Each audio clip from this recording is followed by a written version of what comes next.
Hello. I am Ilija. I am from Macedonia and I am an Agile coach for more than 20 years.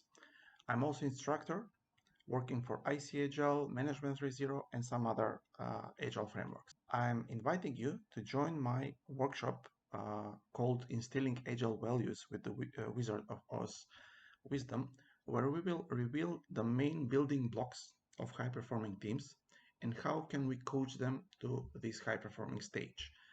The foundation of this workshop is based on the book The Wizard of Oz from Roger Connors, where we are using the analogy of this story to correlate the main agile values like courage, commitment, transparency, openness with the main characters of the story. Probably you have heard about Dorothy, the lion, the Tin Man, the Scarecrow, and the Wizard of Oz.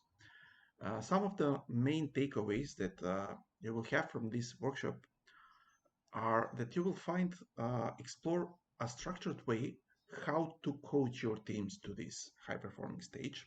Then you will understand the importance of accountability in the team, and we will focus on the overcoming of the main excuses that people use in the teams, and to bring them to accountability in 4 easy steps. So I'm looking forward meeting you, seeing you in Vienna at the Agile Tour event. Take care and see you there. Bye bye.